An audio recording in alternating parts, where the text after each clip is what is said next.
इथों की कहते हैं कि जानवर भी उतर सकते हैं, हाथी भी उतर सकते हैं, एडियां चौड़ियां पौड़ियां रखियां ने। तो यह बौली दे विच जांदा है, नाल रस्ते बने ने, तो थल्लियों तुसीं पानी लैके फिर वापस उत्ते जा सकते। छत्त छड़िया उत्तर ना गौरमेंट ने। यह देखो तुसीं, यह बौली है।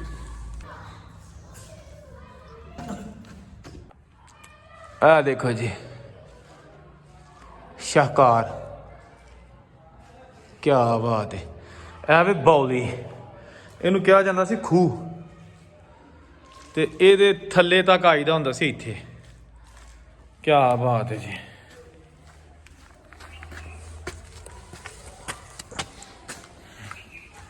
वाह जी वाह।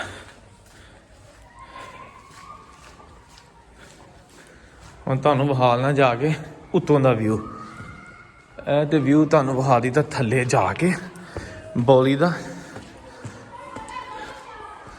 ते इस तो बाद उत्ते चलने हैं।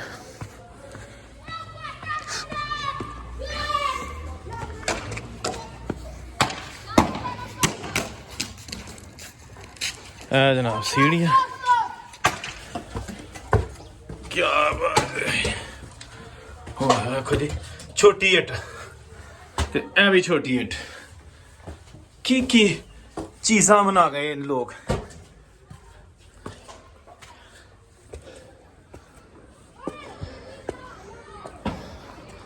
की हाल है।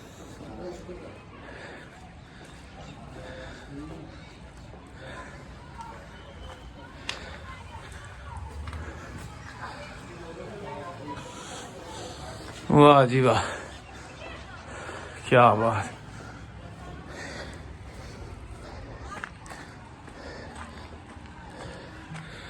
एक है भी,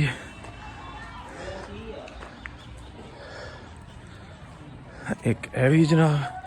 इतों तुहानूं विखाने खूह, यह जरा खूह है जिसका मैं जिक्र कर रहा था, बौली।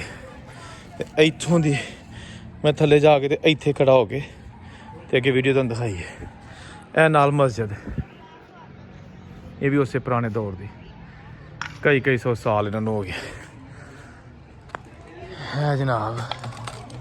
वाह जी वाह, क्या खूबसूरत बिल्डिंगां ने जनाब।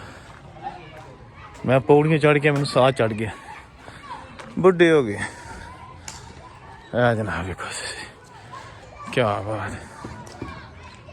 हेलो ओरिजिनल हालत, बिल्कुल ओरिजिनल हालत दी। वाह जी वाह, क्या बात है।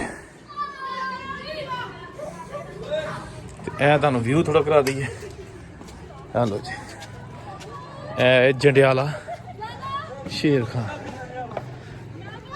पीर वारिस शाह दा पिंड। चार से तुहानूं नजर आ रही कब्रिस्तान, बच्चे खेडदे ने पे।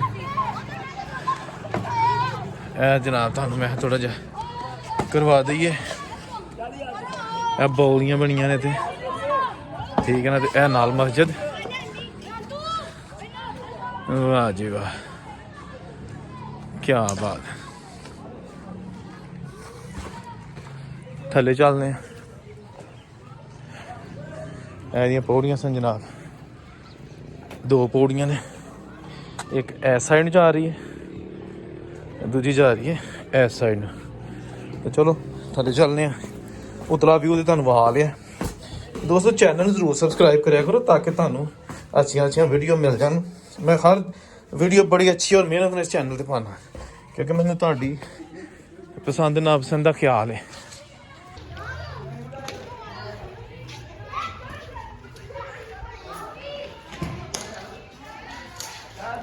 वाह जी वाह, क्या बात है। देखो जी छोटी इट,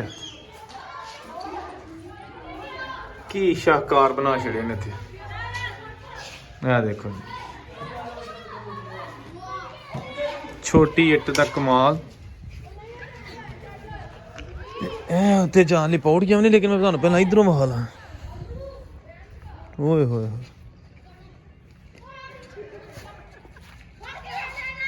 क्या बात है।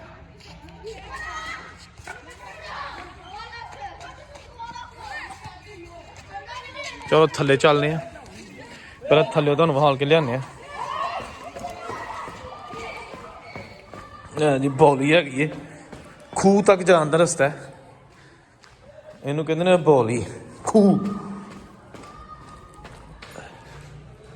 ਇਹ ਜਨਾਬ ਵੇਖੋ ਤੁਸੀਂ, ਹੈ ਨਾ ਸ਼ਾਹਕਾਰ, ਕੋਈ ਬਣਾ ਸਕਦਾ ਇਸ ਤਰ੍ਹਾਂ ਦਾ ਅੱਜ ਕੱਲ੍ਹ ਦੇ ਦੌਰ 'ਚ। ਇੱਥੋਂ ਦੀ ਕਹਿੰਦੇ ਨੇ ਕਿ ਜਾਨਵਰ ਵੀ ਉਤਰ ਸਕਦੇ ਨੇ, ਹਾਥੀ ਵੀ ਉਤਰ ਸਕਦੇ ਨੇ, ਏਡੀਆਂ ਚੌੜੀਆਂ ਪੌੜੀਆਂ ਰੱਖੀਆਂ ਨੇ। ਤੇ ਇਹ ਬੌਲੀ ਦੇ ਵਿੱਚ ਜਾਂਦਾ, ਨਾਲ ਰਸਤੇ ਬਣੇ ਨੇ, ਤੇ ਥੱਲਿਓਂ ਤੁਸੀਂ ਪਾਣੀ ਲੈ ਕੇ ਫਿਰ ਵਾਪਸ ਉੱਤੇ ਜਾ ਸਕਦੇ ਆ। ਛੱਤ ਛੜਿਆ ਉੱਤੋਂ ਨਾ ਗੌਰਮੈਂਟ ਨੇ। ਇਹ ਦੇਖੋ ਤੁਸੀਂ, ਇਹ ਬੌਲੀ ਹੈ, ਯਾਨੀ ਕਿ ਖੂਹ। ਇਹ ਦੇਖੋ ਤੁਸੀਂ ਜਨਾਬ, ਕਿਆ ਬਾਤ ਹੈ।